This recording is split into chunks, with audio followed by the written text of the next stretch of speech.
আসসালামু আলাইকুম। আমার আজকের রেসিপি ডিম ছাড়া কোনো প্রকার কোনো তেল অয়েল ছাড়া খুব সামান্য মশলা দিয়ে একটা স্যুপ নুডলসের রেসিপি।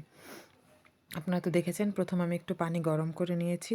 দেন গরম পানির মধ্যে আমি সব ধরনের সবজিগুলোকে দিয়ে দিয়েছি। গাজর, আলু, টমেটো, তারপরে হচ্ছে ফুলকপি। তারপর আমি 1 পিস নুডলস নিয়েছি। নুডলসটাকে একটু ভেঙে দেন হচ্ছে পানির মধ্যে দিয়ে দিয়েছি। নুডলসটা একটু পরে দিয়েছি, পানিটা ভালো করে বলক আসার পরে আমি নুডলসটা দিয়েছি। এবার ভালো করে জিনিসটা সিদ্ধ হচ্ছে, এই পর্যায়ে আমি একটু লবণ দিয়ে দিলাম। এখন এটা একটু ভালো করে, যেহেতু স্যুপ নুডলস, নুডলসটা একটু ভালো করে সিদ্ধ হবে এবং সবজিগুলো একটু ভালো করে সিদ্ধ হবে। এই পর্যায়ে আমি হালকা একটু সামান্য হলুদ দিয়ে দিলাম, একটু কালারটা চেঞ্জের জন্য। ঠিক আছে, একটু সাথে সাথে তো ভালো লাগছিল না, এই কারণে সামান্য একটু হলুদ, আর আমি আর কিছুই দিব না। এবার হচ্ছে আপনারা চাইলে এর মধ্যে চিকেন দিতে পারেন, নুডলসটা না দিয়ে চিকেন দিতে পারেন। আমার একটু নুডলসটা দিয়ে খেতে ভালো লাগে, তাই আমি নুডলসটা দিয়েছি। অনেকে শুধু সবজি দিয়ে চিকেন দিয়েও রান্না করতে পারবেন, সমস্যা নেই। এবার একটু আমি ধনিয়া পাতা দিয়ে দিলাম, এটি স্মেলটার জন্য ভালো লাগে।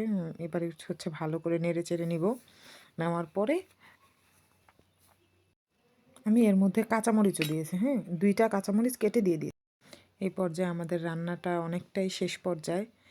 এবার হচ্ছে প্যাকেটের মধ্যে যে মশলাটা থাকে, কোকোলার প্যাকেটের মধ্যে নুডলসের, এই মশলাটা দিয়েছি, দিয়ে আর একটু নাড়াচাড়া করে নিব। মশলাটা ভালো করে মিশিয়ে নিব। মিশিয়ে নেওয়ার পরেই হচ্ছে ভালো করে মিশে গেলেই আমি একটু লবণটা দেখলাম, আমার কাছে একটু লবণটা কম মনে হলো। এই কারণে আমি আবার একটু লবণ দিয়ে নিলাম, দিয়ে আবার একটু নেড়ে চেড়ে নিলাম। আমি কিন্তু আর কোনো মশলা দিইনি। লবণটা এবার এবার পারফেক্ট আছে লবণ।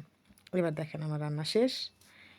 দেখেন কি সুন্দর কালারটা, যেমন সুন্দর হয়েছে বিশ্বাস করবেন না, রান্না করে খেয়ে দেখবেন খুব স্বাদ হয়েছে খুব। এখানে অন্য কোনো মশলা নেই, তেল নাই, পেঁয়াজ নাই, কিচ্ছু নাই। এটা খুবই একটা হেলদি খাবার। আপনারা চাইলে এখানে ডিম ইউজ করতে পারবেন।